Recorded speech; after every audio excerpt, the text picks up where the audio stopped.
Buenos días, compañeros y aventureros de esta hermosa iniciativa que ustedes participan, que ustedes crean, porque todo este esfuerzo de la UNAM no sería nada sin ustedes.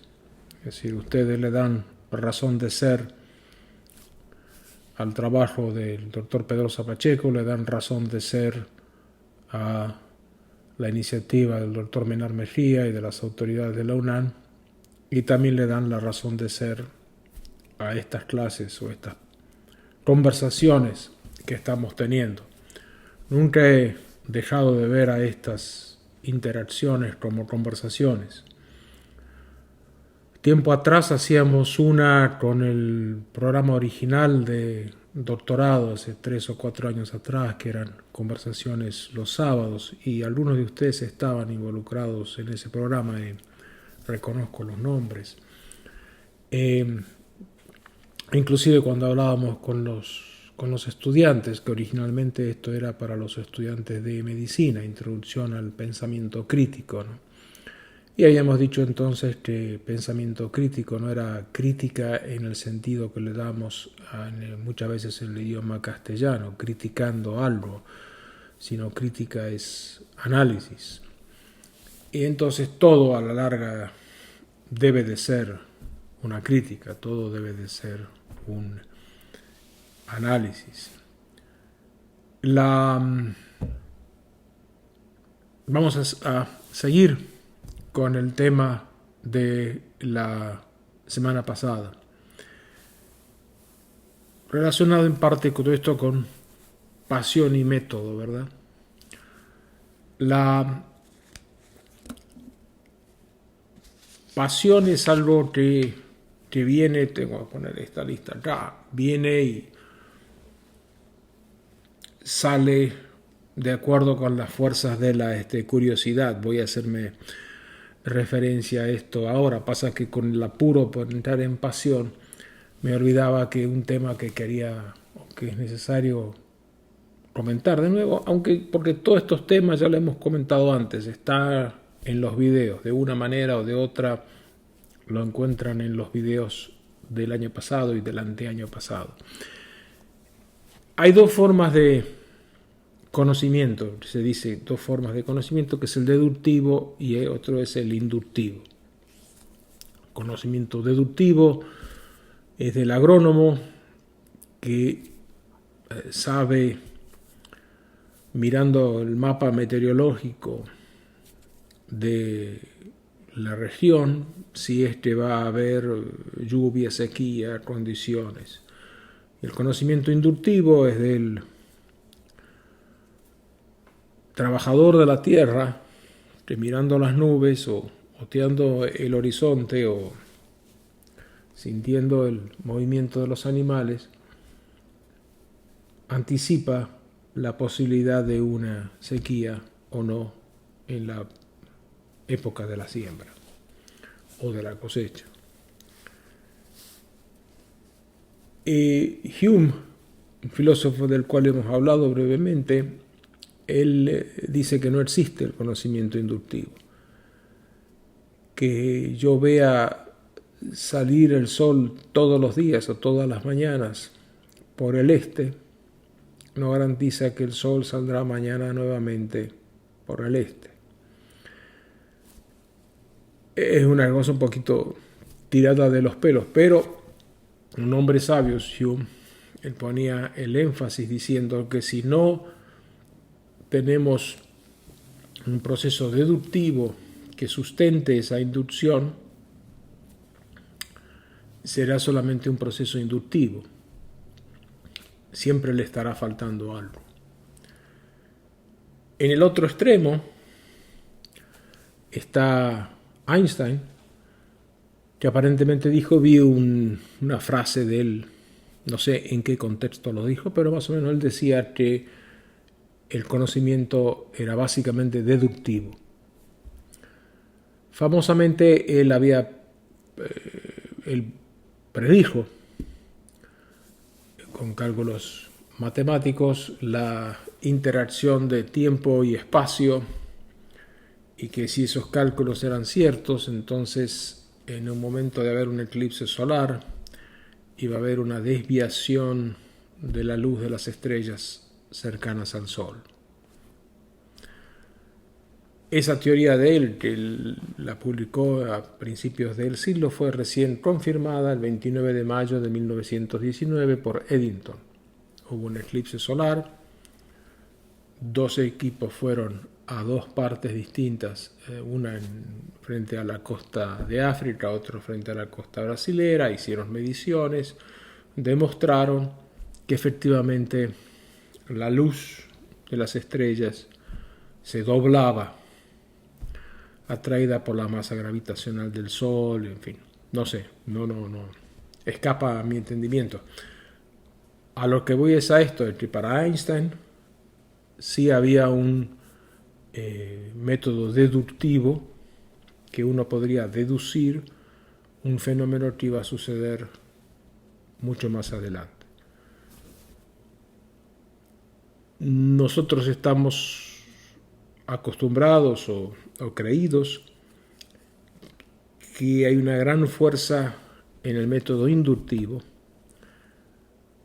cuando en realidad el método inductivo y su relación con el método deductivo es el tema de esta clase, y Dios mediante es el tema de un tratado que va a ser, espero, o quisiera yo que fuera publicado primero por la UNAM antes que cualquier otra casa editorial. Si yo digo el sol sale siempre por el este, todas las mañanas, todos los días, en mis 67 años de vida ha sido así. Si no me hubiera enterado, porque alguien me hubiera dicho, bueno, cuando tenía 5 años, 10 años, el sol salió por el oeste. Pero eso dicho así, intuitivamente, es una opinión. Yo opino que el sol sale por el este. Parece tontería que sea una opinión, si es una opinión compartida por todos nosotros. Sin embargo, si esa opinión yo la explico, hago una explicación. ¿Y qué es la explicación? La explicación es la causa. Si yo digo el sol sale siempre por el este, por la rotación de la Tierra, por el eje, por las vueltas, el tiempo que tarda, es un día en girar la Tierra, la doble giración, la giración en el cosmos y sobre su axis, en fin, explico. Entonces ya no deja de ser solamente una opinión. El trabajo de explicación es fundamental para encontrar la causa. Causa y explicación son lo mismo. Explícame o explícame la causa, eso está implícito, es lo mismo. Entonces, la explicación sugiere y promueve una pregunta. Si no buscamos la explicación, no estamos formulando la hipótesis. Voy a ver si mañana llueve en León. Puede ser interesante. Hay muchísimas tesis basadas en preguntas similares. Voy a ver si mañana llueve en León. Voy a buscar dinero, voy a investigar, voy a ir en carro, voy a poner un sistema de comunicación con colegas leonenses. Muy bien. Mañana, que en el caso que estaríamos hablando sería el 3 de julio, llovió o no llovió en León o no llovió en León. Pero si yo me pregunto, mañana llueve en León más que en Masaya, o mañana llueve solamente en León, en toda la República Nicaragüense, ahí estoy haciendo un trabajo científico. Porque al preguntarme, mañana llueve en León más y no en el resto de la República Nicaragüense, llueve en León, sí o no, yo estoy formulando una pregunta que se responde con un sí o un no. Si llueve mañana en León, ¿será más volumen de precipitación o será solamente en León en comparación con otras ciudades de tantos miles de habitantes en la República? Entonces yo tengo que justificar la pregunta. Entonces uno dice, ¿cómo la justifica? Si yo digo, no, quiero comparar, si pregunto, mañana llueve en León y en todas las ciudades más de 30.000 habitantes. Uno dice, ¿y qué tiene que ver el número de habitantes con la precipitación?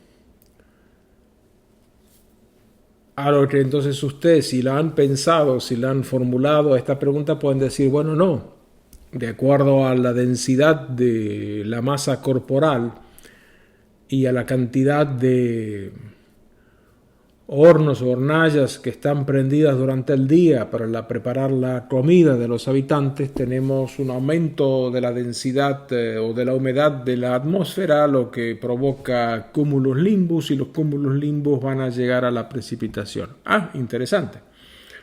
Esto se me acaba de ocurrir a mí hacia ahora, mirándolos a ustedes. Cuando uno se hace una pregunta, está siempre buscando la justificación a esa pregunta y está balanceando la justificación del sí o del no. Quiero ver si mañana llueve en León. Puede ser interesante, pero no están haciendo todo este curso, pasando todas las horas los jueves y todo para tirar algo interesante. Si se preguntan, ¿llueve en León tanto como en otras ciudades de 30.000 habitantes? O 100.000, no sé cuántos, 50.000, digamos, habitantes. Sí o no. Eso es una pregunta que inicia una investigación científica. Porque ustedes están diciendo, están formando, obligados a formularse una explicación. ¿Por qué pienso que la pregunta es válida? ¿Cómo justifico esta pregunta? También la justifica el que dice, quiero ver si llueve en León. Pero el quiero ver si llueve en León no demanda tanto trabajo para formular la hipótesis y la hipótesis nula como si lo formulan como una pregunta. Esta conversación que tengo con ustedes la he tenido con otras universidades. Con ustedes hay un cariño especial. Acá está mi guayabera. Y pocos han sido, los estudiantes que cuando llegaron al momento de presentar o de elaborar su tesis, la elaboraron como pregunta con hipótesis. Y la idea en sí es la misma.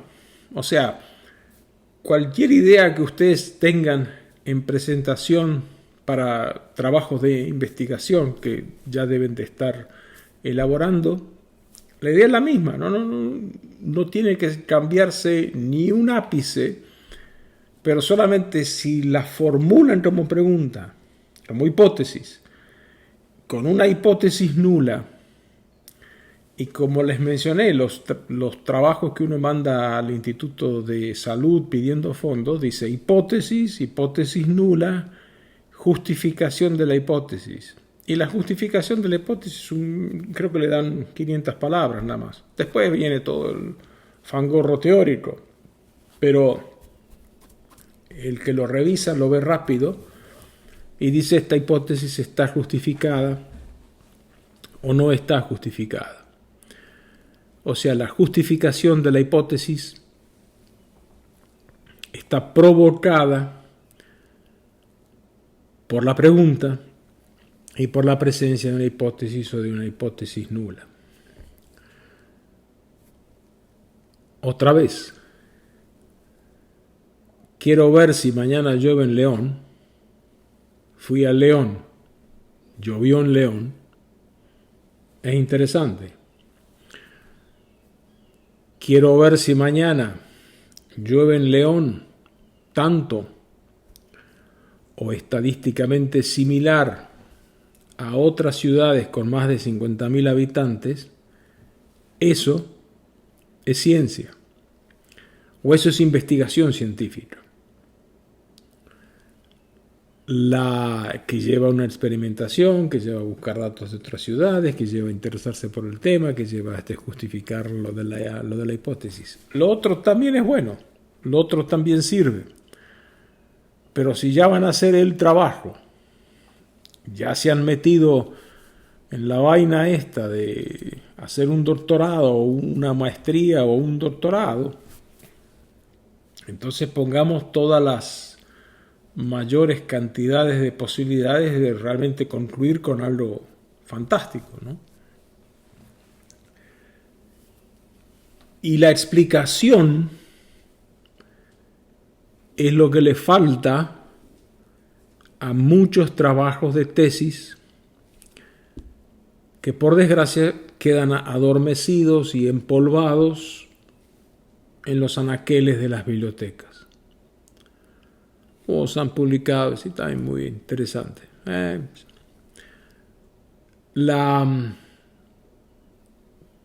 Fíjese, el campeón del llamado sistema deductivo en la imaginación popular es Sherlock Holmes, el detective. Y la vez pasada creo que hablé y que iba a comentar de los métodos de él comparando con los de Maigret, pero vamos a enfocarnos en este Sherlock Holmes.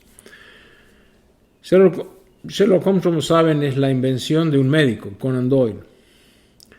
Y Conan Doyle lo inventó inspirándose en un profesor de medicina que él tenía en Edimburgo, que Conan Doyle tenía en Edimburgo, que era uno de estos hombres que, mirando signos y síntomas de los individuos, llegaba a un diagnóstico. Y eso da la imagen o la creación de lo que es Sherlock Holmes. Y entonces Sherlock Holmes, Conan Doyle, digamos. Pero bueno, Conan Doyle hace decir a este Sherlock Holmes en uno de sus casos, el caso del signo de los 4, que la tarea del detective o la tarea analítica requiere observación, conocimiento y deducción. Si no hay observación, que me perdone Einstein, para los trabajadores de la salud, para la medicina, no hay nada. Uno tiene que observar algo, uno ve algo y le llama la atención. Uno observa el mapa pluvial de Nicaragua y ve que llueve en ciertas partes y en otras no. Y dice, bueno, ¿y esto por qué, no? Necesita conocimiento, necesita conocer algo de que sí, el índice de lluvia puede estar relacionado con la densidad poblacional o la densidad de las vacas o la densidad del ganado, no sé. Y deducción. Después, con lo que uno conoce, con lo que uno ha observado, deduce, bueno, esto es esto. Efectivamente, llueve más en ciudades de más de 30.000 habitantes en la República Nicaragüense. Entonces eso ya lo interesa a uno. Vamos a ver qué pasa en Honduras, vamos a ver qué pasa en Costa Rica. Pero de todas maneras, falta algo todavía. Y lo que falta es lo que hace maravilloso leer las novelas y los cuentos largos de Sherlock Holmes, que es la explicación. Él ve al Dr. Watson sacar un reloj y le dice: ese reloj era de su hermano, que su hermano era borracho o tenía problemas con el alcohol, su hermano tuvo distintos periodos de fortuna y pasó por parte de pobreza, volvió para la fortuna. Es decir, da una serie de diagnósticos. Pero luego lo que hace que eso tenga valor, aunque sea cierto, aunque Watson le diga: sí, es cierto, mi hermano tenía problemas con la bebida, mi hermano pasó por problemas por situaciones de exuberancia económica, situaciones de pobreza. Está bien, muy bien, pero ¿qué falta? Falta la explicación. Explícame cómo llegaste a este argumento.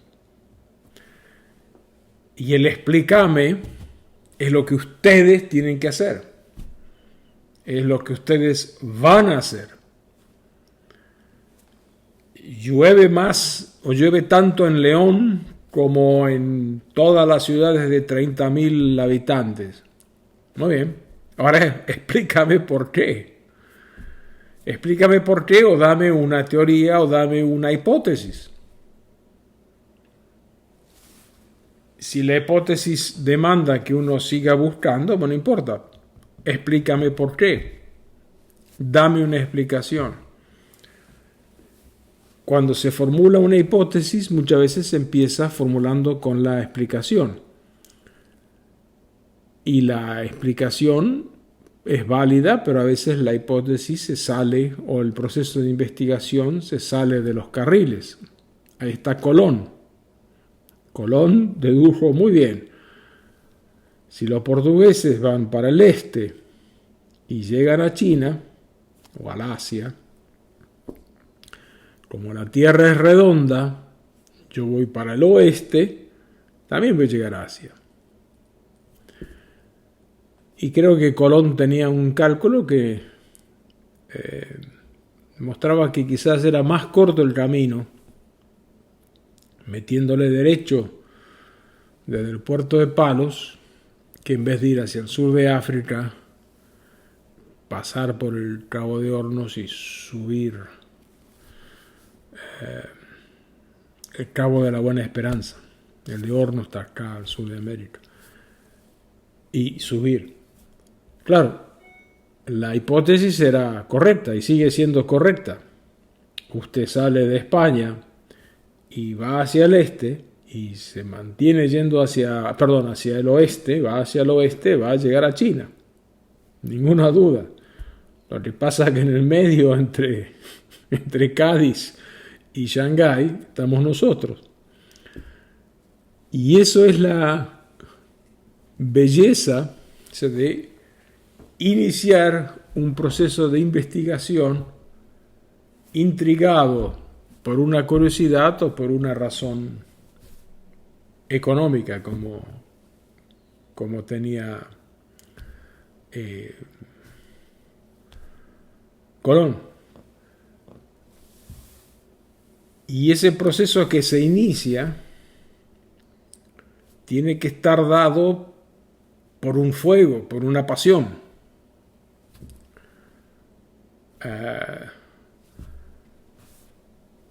Cuando uno empieza a tener mariposas por una persona que le atrae a uno emocionalmente o físicamente, eso da origen a una pasión, eso da origen a que uno, cuando uno se adhiere a una ideología política e invierte emotivamente en las elecciones legislativas, locales, presidenciales, y está invirtiendo, tiene pasión, vamos para adelante. Están los otros que no, que son son apáticos, o sea, son neutrales, o neutrales no, apáticos. Y esa pasión es lo que mueve. Y la pasión puede venir por cualquier lado. Cushing, Harvey Cushing, el padre de la neurocirugía, también es el padre de la neuroendocrinología, el síndrome de T. Cushing y de la endocrinología. Bueno, Cushing era un tipo bravo. Parece que no era fácil tratarlo. Inclusive él tuvo 3 hijas. Y las 3 hijas se casaron llamativamente bien en la sociedad americana. Y no solamente bien en volumen de dinero, sino en la cantidad, en la influencia de los esposos y la influencia que ellas tuvieron a través de sus esposos. Pero famosamente, como Cushing estaba tan metido en sus trabajos, fue un mal padre. Y la última de las hijas de este Cushing, que se murió hace 10 o 12 años, Grace Palais se llamaba, que estaba casado con un productor de la televisión y una mujer que había tenido su influencia en la actividad cultural, por lo menos de la ciudad de Nueva York. Cuando salió el obituario en el New York Times, yo me acuerdo que llamaba la atención que no mencionaban que era la hija de Cushing. Un tipo, sí, que los neurocirujanos, los médicos, los endocrinólogos conocemos, respetamos. Pero ya me fui un poquito del tema. A lo que iba es a esto. Cushing vio a una persona joven, no sé si era un niño, pero preadolescente, que tenía baja estatura, era obeso y tenía infantilismo sexual. Y parece que se comió el diagnóstico. O sea, no sé qué diagnóstico dijo, no lo que sea. Y Froelich, médico alemán, diagnosticó adecuadamente un caso similar donde dijo, esta es una enfermedad de la hipófisis. Y el haberse comido un diagnóstico de algo que él ya estaba un poco interesado en, aparentemente, y era el tema interesante de la época, le dio un ataque de hígado, un ataque de caspa y una furia oceánica. Olvídate del terremoto, tiene que haber sido terrible haber estado cerca de él, cuando, como hacemos muchos, en vez de culparnos a nosotros, echamos toda la culpa a los otros. Y de ahí dijo,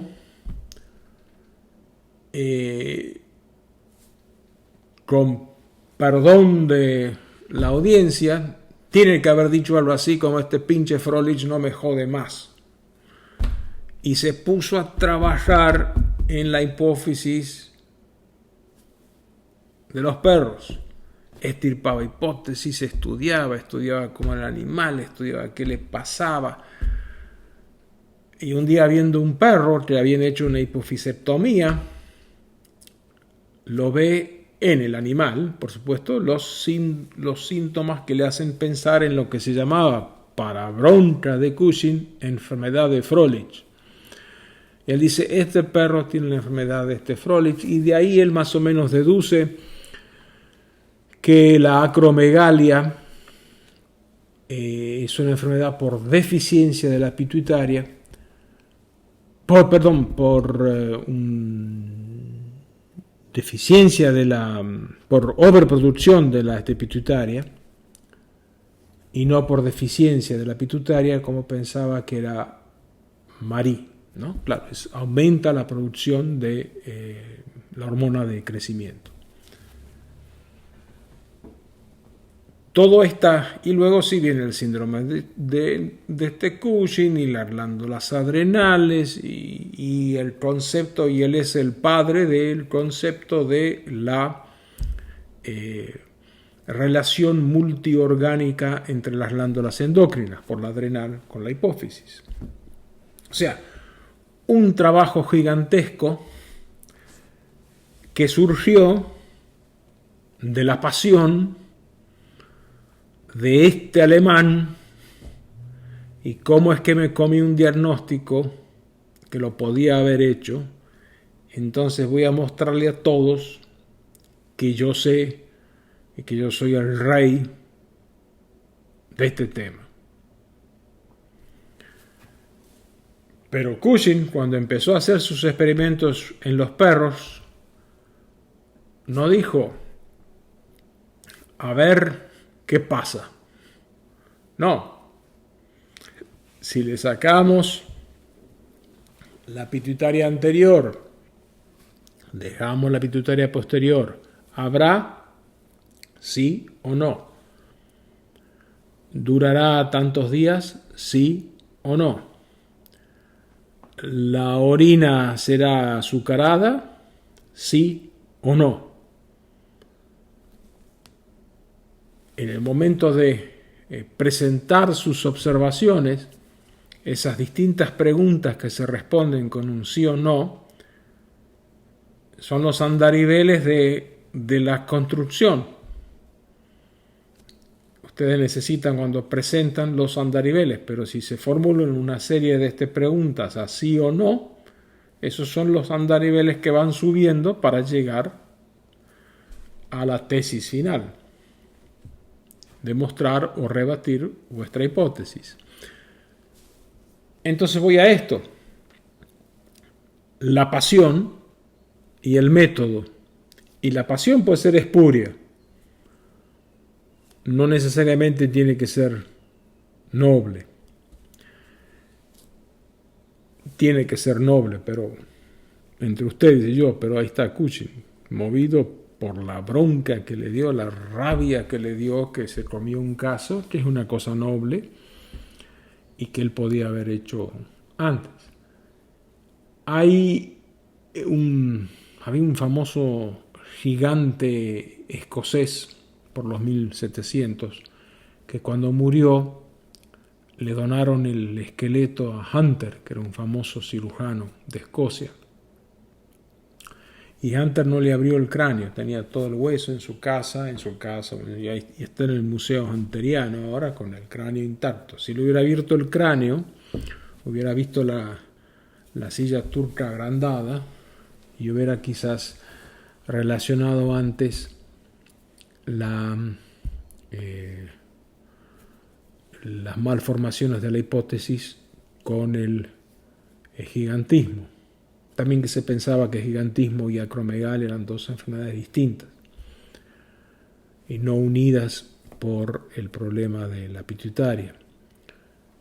Y acerca de Hunter, Cushing dijo, estaba más apasionado por ser un coleccionista, coleccionaba huesos, esqueletos, que por la sed de conocimiento.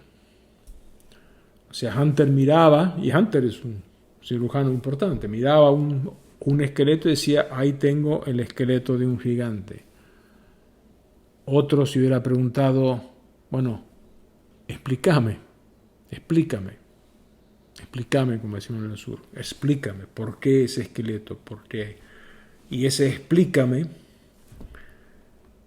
es lo de ustedes, es lo que tienen que hacer ustedes. Hussey, Bernardo Hussey, fisiólogo argentino, y que creo fue el primer premio Nobel de Ciencias del continente. La cátedra de fisiología donde yo estudié era la cátedra de Hussey, aunque ya estaba muerto. Hussey le llama la atención, él era médico, pero siempre él tenía un diploma de médico y estudiaba medicina, pero se dedicó siempre a la investigación, le llama la atención por qué los acromegálicos son diabéticos. Por 1920 y pico se sintetiza la insulina, Bantinivest. Ya se sabía de antes lo de la insulina, pero se confirma que el páncreas, o sea, ¿por qué una persona que tiene un problema acá tiene también un problema en el páncreas? Entonces se preguntó, ¿hay una relación entre la hipófisis y el páncreas? ¿Sí o no? Y se puso a buscar, y le llevó como 20 años encontrar que efectivamente la pituitaria anterior es diabetogénica, digamos, ¿no? Es decir, es un antagonista del páncreas y los dos se pelean entre sí y todo. La primera observación y la curiosidad que lo carcomía a Hussey. ¿Por qué los acromegálicos son diabéticos? ¿Cómo podemos explícame? Y él explicó, y yo no soy endocrinólogo, sé que hay muchas más sutilezas a esto, y él explicó, efectivamente, son diabéticos por la relación de la destrucción de la pituitaria anterior o el crecimiento de la hormona de este crecimiento, no sé. La pasión de la pregunta que lo carcome y la búsqueda de la explicación, porque podía haberse quedado ahí. Sí, buenos días, señor, usted lo veo, tiene todas las características del acromegálico, muy interesante, y le vamos a hacer un análisis de sangre, de glucosa, que va a confirmar que usted tiene diabetes. Próximo, pase el que sigue, pero Hussey, y se ganó el Nobel por esto, empezó a decir, ¿y esto por qué? Explícame. Imagino un diálogo con alguno de sus discípulos, él estaba diciendo, los acromegálicos tienen diabetes, y alguno diciéndole, ¿y por qué, maestro? ¿Por qué? Y ahí está esa amalgama, la búsqueda de la explicación, esa curiosidad, esa sed que tienen los niños. Todos hemos tenido al hijo o al sobrino que cuando uno le explica algo y dicen ¿y por qué? ¿Y por qué? ¿Y por qué? Es la búsqueda del por qué es el sentido de la tarea de investigación. Un segundo mensaje. Como Colón o como Cushing. Cushing empezó para ver qué tenían ahí, si había una relación, y encontró otra cosa, encontró lo de la glándula adrenal. Cushing, cuando empezó a pensar en la pituitaria, en las razones con la pituitaria, el nervio óptico, la pituitaria anterior, no pensaba en la adrenal. La adrenal le vino después.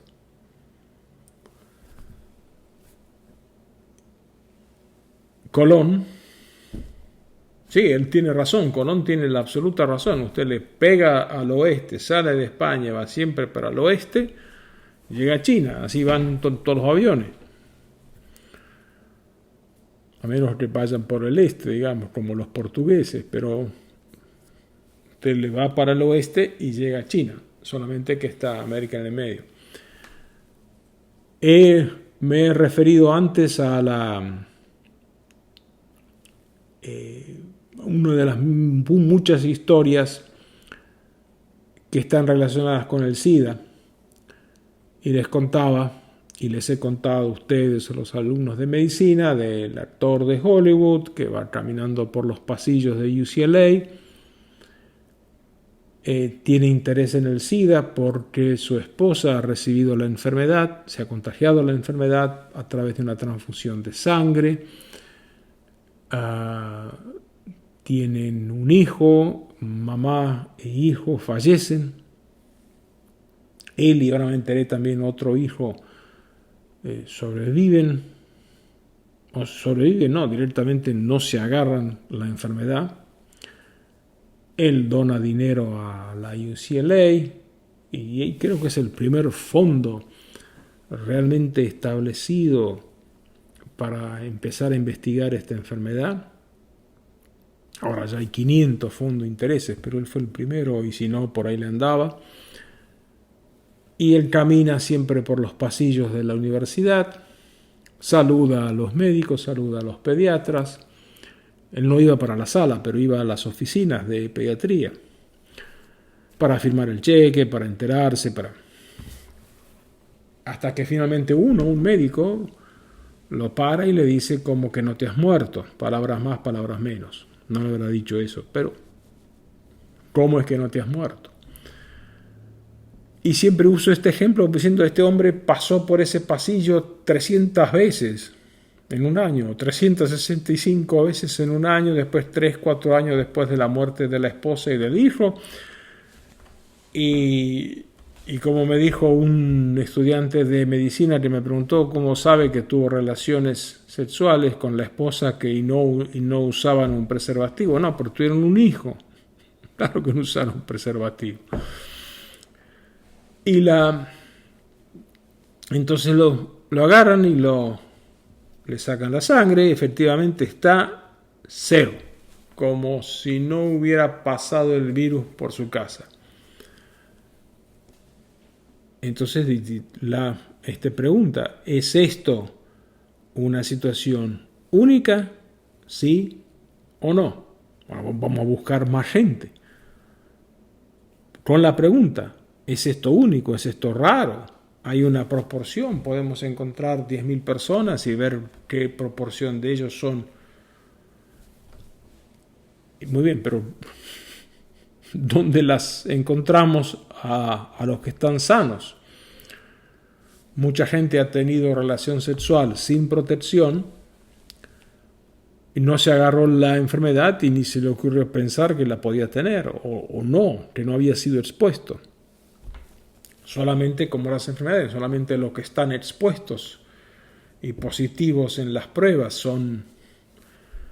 Entonces, ¿dónde vamos a buscar? Vamos a investigar esta pregunta que se responde con un sí o con un no, que la hipótesis creo que era que no había más gente. Creo, no importa, había una pregunta que se respondía con un sí o un no, vamos a buscarla a Uganda. ¿Por qué Uganda? Porque en Uganda, aparte de estar cerca del Congo y ser un país con una altísima incidencia de SIDA, están las prostitutas de Uganda, señoras trabajadoras del sexo, que conocen a los clientes de ellas. Algunas son, muchas, y ellas voluntariamente son testeadas, le hacen las pruebas. Unas cuantas tienen SIDA, otras cuantas no lo tienen. De las que no lo tienen, se sabe por los clientes de ellos que algunos de sus clientes sí tienen la enfermedad. Pero sin embargo, ellas no se la agarraron. Otras señoras tienen SIDA, muchos de sus clientes tienen SIDA, pero algunos no se agarraron la enfermedad. Y de esa manera, muy bien, encontramos algo interesante, partiendo de la pregunta si sí o no era posible que lo que se veía en Paul McEnlace fuera reproducible a cierto volumen, a cierta cantidad. No sé la respuesta exacta. Y la pregunta surgió de una pasión obligada de ese momento. ¿Qué pasa con esta enfermedad? ¿Cómo le agarramos el rabo a este gato? Pero de eso, y no sé cómo fue el salto epistemológico, saltar de una pregunta a otra pregunta, no lo sé. Un día lo voy a averiguar. Mi ex esposa estaba en ese proyecto de las placentas ugandesas. Creo que la pregunta decía muy bien, la señora de este actor tuvo 2 hijos. Uno se contrajo la enfermedad y el otro no. ¿Cómo es la transmisión transplacentaria?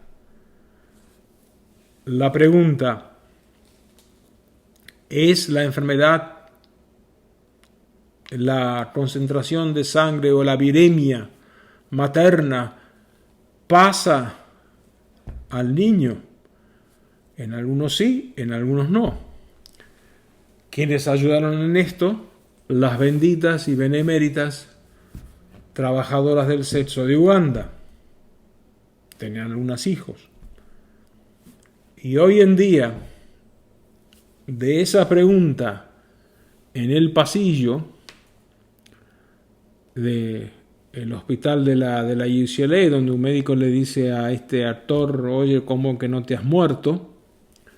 Hoy en día tenemos que prácticamente no hay ningún niño de madre con SIDA que tenga SIDA.